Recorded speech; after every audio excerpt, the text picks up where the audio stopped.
Hello everyone. In this lecture I am going to talk about phytoremediation.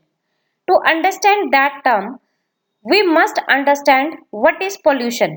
And as we all know that pollution means the contamination of the environment with harmful substances.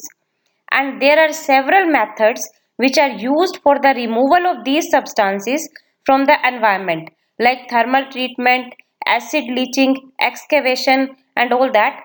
These all are conventional methods, and these are highly expensive and are not environment friendly.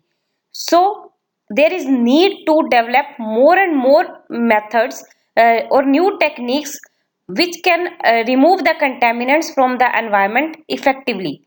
And one of such new technique is bioremediation. And phytoremediation is a kind of bioremediation. Bioremediation means the removal of contaminants from the environment by using living organisms. And in phytoremediation, there is plants are used for the removal of contaminants from the environment. So let's discuss it in detail. What is phytoremediation? That phytoremediation term contains two words. These are phyto means plant, and remediation means removal. That means in this process, contaminants are removed from the environment by the use of plants. We can also call it as plant assisted bioremediation. That is the removal of contaminants from the environment by the use of plants. And when contaminants removed from the environment becomes clean, or we get natural environment. We restore the environment after removal of contaminants. It is promising strategy and that is used for the removal of a variety of contaminants that may enter into the environment from many anthropogenic sources, that is from industries, from burning of fuels and all that. These may be heavy metals, pesticides, solvents, explosives, crude oil or its derivatives and all that. Actually, in the plants, there are certain characteristics are present which make them unique and selective for doing that phytoremediation process. These possesses a capability to absorb the contaminants from the environment. Mainly, the plants absorb these contaminants by their roots. These plants can accumulate these contaminants into their tissues. These may accumulate these contaminants into their roots, into the stem, into the leaves and all that.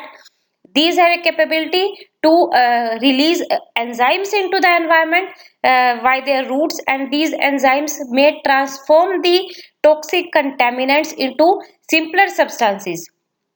Plants can also volatilize the certain contaminants. These may also cause the degradation of these contaminants, and in this way convert the toxic contaminants into simple compounds and thus make the environment clean.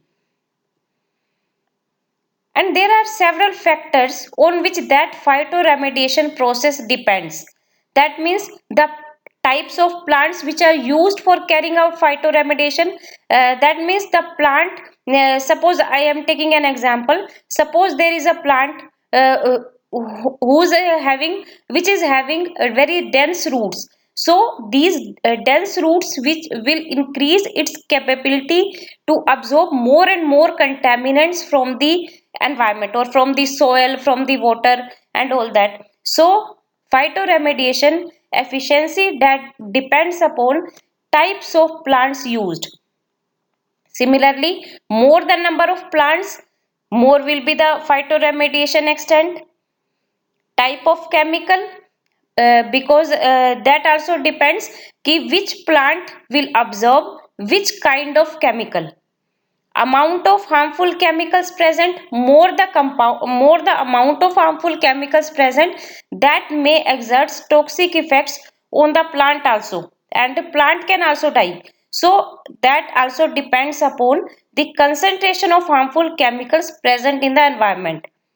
Besides that, the size and depth of polluted area and type of the soil also affects the phytoremediation process. Characteristics of plants used for phytoremediation.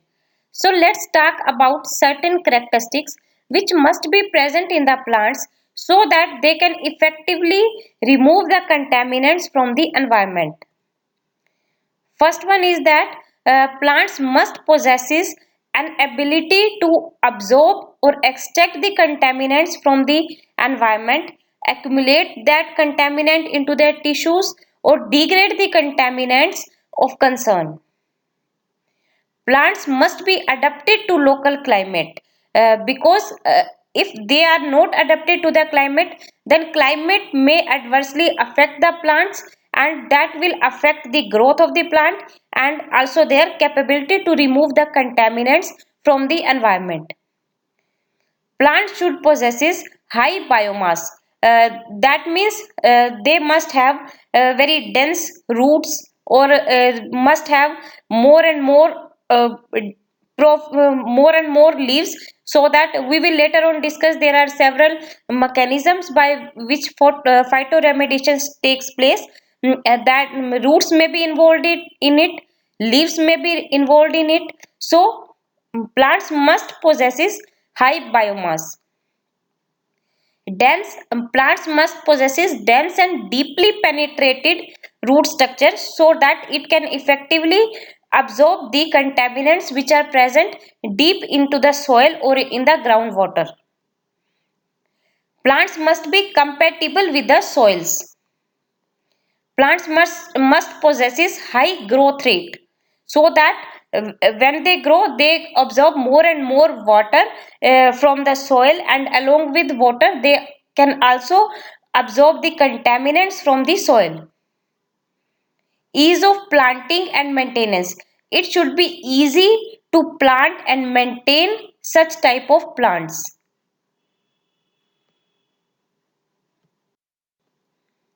Now the examples of plants that are used in phytoremediation or which have been used already in different studies for carrying out the removal of contaminants from the environment are alfalfa, ryegrass, alpine bluegrass, poplar trees, mustard, maize, arrowroot, Sudan grass, duckweed, and Bermuda grass, and yellow or white water lilies. Advantages of phytoremediation. There are many advantages of phytoremediation are there as compared to the conventional methods that are used for the removal of contaminants from the environment. And these are: this method is inexpensive because no expensive equipments are used in that method.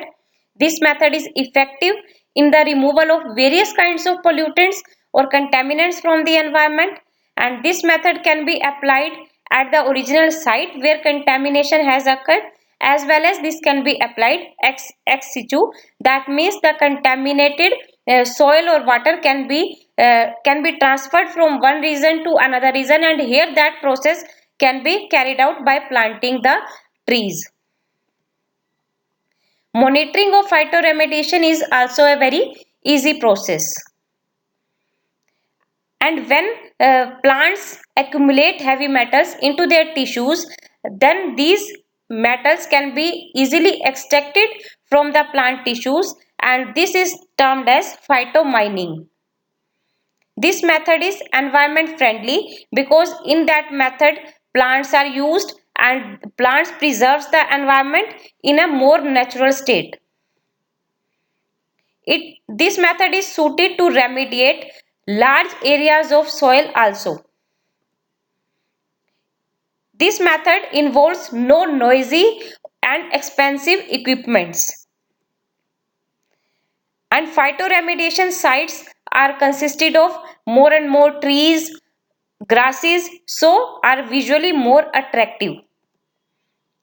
And these sites also require low maintenance because the dense roots of the plants keep the soil in a stabilized state, prevent the soil erosion and all that. So less maintenance is required of that sites. So these are the different advantages which make that phytoremediation a very effective method for the remediation of contaminants from the environment. Limitations of phytoremediation.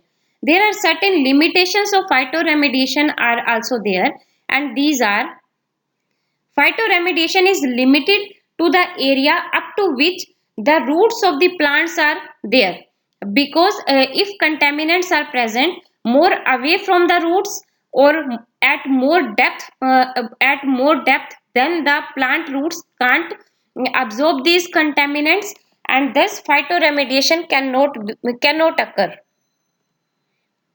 Plants usually have slow growth, and so this method is a long-term commitment.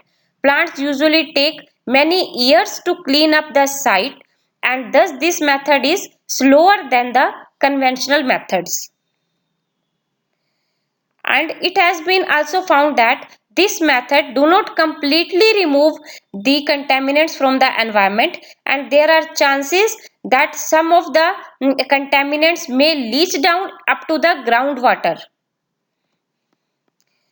And if the contaminants are toxic in nature, they may affect the survival of the plants. These may affect the health of the soil, and thus that process may harm the plants. Risks are also associated with that method, because plants may accumulate the toxic contaminants into their tissues, and from there these can enter into the food chain, and thus it can affect the living organisms. Besides that, there is also requirement of safe disposal of such plant materials that are containing accumulated toxic contaminants. It is limited to the sites which are having lower contaminant concentration, because if the concentration of contaminants is very high, that may affect the health of the soil as well as of the plants.